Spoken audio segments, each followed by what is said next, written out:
Royce. And then our last speaker for this session is Megan Koehler, and their talk is Discovery of Novel Seroreactive Antigens for Coccidioides.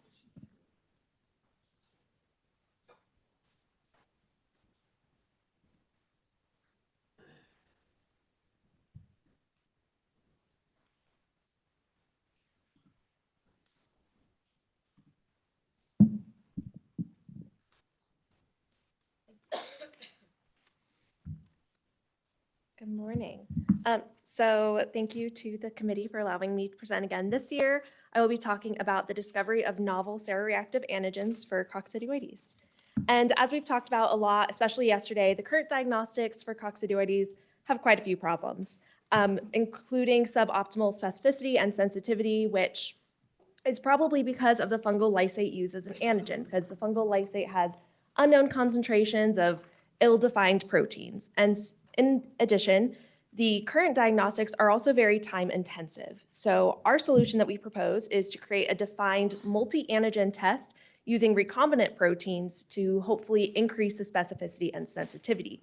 But the biggest question with this is, how do we identify those antigens that we should target? We use nucleic acid programmable protein array, which is called NAPA for short, and it is a high throughput protein screening. So on this silicon slide, there's microwells. And so on one array that a serum sample can be sampled against, we have over 700 different coccidioides specific spheral expression genes and proteins. And in addition, we also have a variety of positive and negative control proteins on there as well to make sure that the array is working properly. But in each of these wells, we have both an anti-GST capture antibody that's printed alongside this gene plasmid that has a GST tag, so that once the proteins are produced via in vitro transcription and translation, these proteins then have that fusion GST tag on them so that the antibody can capture them. This anchors them to the well so that when we go to data analysis, we can see where exactly the serum is binding, and that allows us to know which proteins that serum is binding to. So we add in serum, just like in ELISA, and then we detect using two different fluorescent antibodies, and we look for both IgG and IgM. And this year, we're talking about our human samples. So we had clinical samples from the Mayo Clinic, and we had 151 total samples that we've run so far, and this included 50 laboratory negatives, and that's classified by negative for EIA, ID, and CF. And then we had 101 laboratory positives, and I'll go into which tests those were positive for in just a second. But first, I want to show you an example of an array with a positive sample on it. So this is what the image looks like once we put it through Array Pro so that we can actually visualize the spots. And here we have fluorescent intensity, so it goes from low to high, with red being high, and that directly correlates to antibody binding. So these spots with red in the middle, those are going to be our positive spots. And so when we look at this, I talked about how we have some positive controls. So these are two of them. And so one of them is H1N1 protein, and another is a Staph aureus protein that most people have likely been exposed to. So they're good positive controls because almost all of the serum reacts to them. In addition, we have secondary controls, which are in these red boxes. And so that's why it's a nice pattern up there. It's because those are our secondary controls to ensure that our secondary antibody is indeed working and is able to detect where it's expected to. And then so in our positive sample, we also see a variety of valley fever positive proteins. So this specific one is CFCTS1, the known immunodominant protein, along with SOGP and then endo-1,3 beta glucanase. Now from this, how we get a numeric value is we take the raw value, which is the fluorescence intensity that's done by Array Pro, and we divide it by the median fluorescent spot of the array. And so most of the array is non-reactive, so this allows us to normalize to the background of the array. And so, for example, this array, the raw value of the CFCTS1 was 49,000, the median fluorescence was 3,000, and so we get a median normalized fluorescence value of 15.6. So this is 15.6 times stronger than the background of the array. Now looking in a negative sample, we again see that the secondary positive controls came in correctly. We also see that the positive control for serum reactivity came in as well. But noticeably, the valley fever previously positive in the positive patients are no longer positive. So we see that this person is negative for those, as we would hope to see from a negative sample. And when we look at the then value for this one, we see that the raw value of that spot is 470, and the median fluorescence of the array is 603. So one of the big reasons we do the median fluorescence of the array is to normalize per serum sample, and so this is a great example of how the serum samples differ in the median fluorescence, and so it helps normalize to each serum sample. And then so we get a median normalized fluorescence value of 0.78. And we use 2 as our cutoff, so we wanted it to be twice as high as the background. And then to actually evaluate our top proteins, we use an odds ratio value of greater than 2 to ensure that for our top proteins, they were twice as likely to be reactive. And so when I discuss top proteins later, that's how we identified them. Going back to our human clinical samples, so we talked about the positive and the negative, but how they're positive. So we had the chart availability to us, so we could see which tests that they were positive by. And so for people positive by all 3 diagnostic tests, we had 38 individuals, 25 who were positive by 2 diagnostic tests, and then 38 who were positive, positive by 1 diagnostic test. But one of the things we were really interested in was which tests are these people being picked up by? What are they positive by?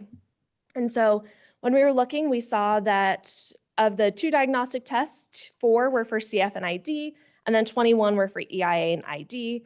And so we grouped them by what tests they were positive for. And so 42 had CF titers, 21 were positive by EIA and ID, and 38 we classified as EIA, even though one of those is positive by only immunodiffusion. And so when we looked at the results, we first wanted to see, well, did we get anything from IgM? And so looking at IgM, we see that it's not as robust as IgG, but we still see that we got quite a few positives, including CFCTS1, SAU-GP, an uncharacterized protein, and then another uncharacterized protein. And these 3 are also seen as IgG reactive. And this is the only one that was unique for IgM reactivity. But we were very surprised to see that CFCTS1 was one of the top IgM reactive proteins. And of course, when we talk about CFCTS1, we always want to look at the IgG reactivity to CFCTS1.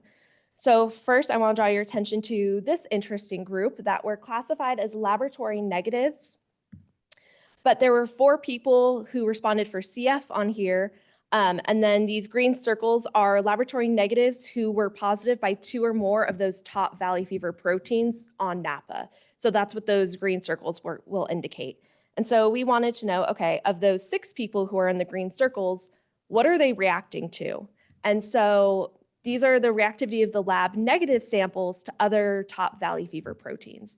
And so we looked at it and we saw that in addition to CFCTS1, they're also reacting highly to PMP, so everyone reacted to PMP. And then this uncharacterized protein had some of the non-green circles, but still good reactivity to the green circles. And then same for SAU-GP, endo-1,3 beta-glucanase, and an uncharacterized protein as well. And so CFCTS1 was a major one, but then PMP surprisingly had 100% reactivity in the people that we suspect to have been falsely characterized as negative samples. And another group that we saw there was this red box. So we saw people who were non-reactive to CFCTS1. And as CFCTS1 is a known immunodominant protein, we asked the question, okay, what test is picking up these people who are non-CFCTS1 reactive? So we broke it out, and most of them, 17 out of the 18 were all negative for CF, but positive by EIA. So now we ask the question, okay, they're not reacting to CFCTS1. What are they reacting to? And, sorry, so CF did have good reactivity for the other tests, and then there we go. So what are they reacting to in the EIA antigen that's still pulling them up as positive, but not positive by CFCTS1? And so again, we see PMP, this uncharacterized protein, SAU-GP, endo-1,3 beta-glucanase, and then another uncharacterized protein.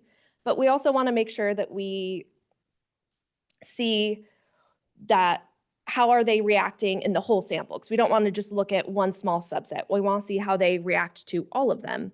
And sorry, one last note on this slide. So we have this group Down here, that was of those 17 individuals who were non-CF-CTS1 reactive, these 9 did not react to any of our top valley fever proteins on the array. And so we believe that those are actually false positives because they didn't really react to anything. And then, so you can see that not everyone made a reaction to every protein, but you can see that this gray circle here reacted to 2, this like maroonish circle reacted to 2. So it was very dispersed, which again, helps emphasize the need for a multi-antigen diagnostic. And so looking at peroxisomal matrix protein on the entire array, we see that it does have high reactivity. It's good high seroreactivity on everyone, including CF titers, EIA and ID, and EIA. So it's picking up pretty nicely. Our uncharacterized protein is also picking up very nicely in everything and has high reactivity. And then SOGP, we see the same kind of trend where it is this higher reactivity in these groups. And so all of this is to show that 11% of the samples that we ran reacted with coccidioidal proteins by NAPA. And so we believe that these are false negatives. So knowing what these false negatives reacted to, we can then take those antigens and make them more concentrated and have a defined multi-antigen test to hopefully pick up those people who are being false negatives. In addition, the 45% of the EIA-only positive samples were CF-CTS1 non-reactive.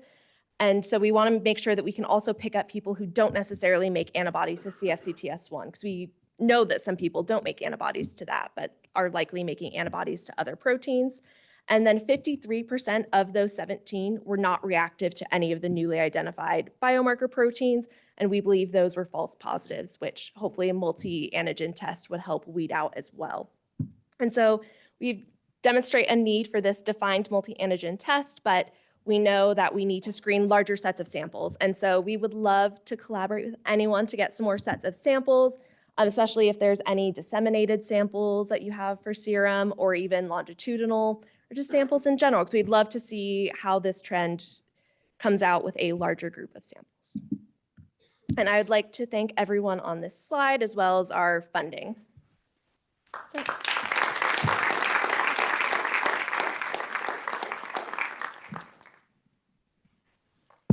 Thanks, Gia. Very nice talk. So a couple of questions. So the serology was done at Mayo Clinic, so the Yes. EIAs. So are you able, the problem I'm having is with false negatives and false positives are sort of self-defined, but you have the ability to look into the charts, right, with Dr. Blair. And would it be worth looking at those laboratory negatives to see clinically? And again, this is a difficult issue because even when we look at charts, but it might be worth clinically correlating because otherwise we're just laboratory correlating. And that's with both the false positives and false negatives. Yeah, that would be awesome. So we have some of the chart data, but we didn't have any negatives that were laboratory test negative but had radiology or anything. We didn't have any of those samples available, but if anyone knows of any of those samples, we'd love to get more. But I think that would be a really interesting subset that we need to evaluate.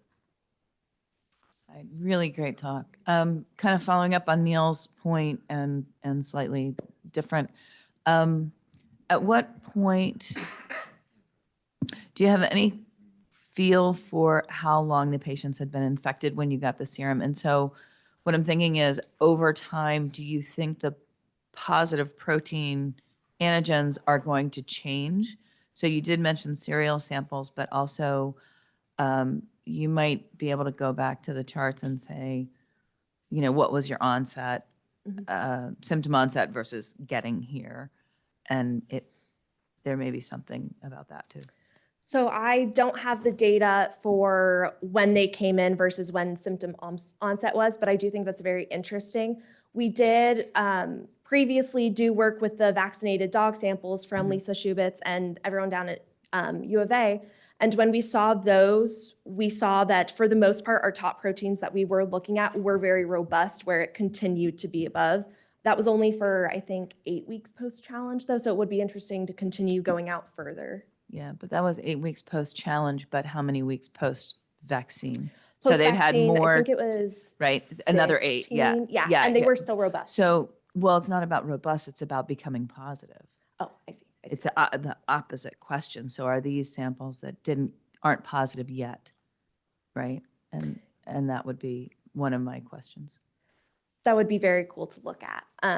For sure. I do think that there are some that come up later, like one of our hypotheticals comes up super early, and then we see the rest kind of come up later, and it would be, yeah, it'd be cool to see that.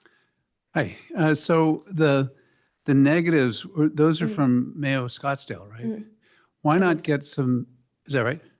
Yes. Right. So yes. why not get some Rochester Mayo samples? So we're working on making sure that we get some non-endemic as well and Right. run more non-endemic. Right. And in that regard, the EIA antigens are proprietary.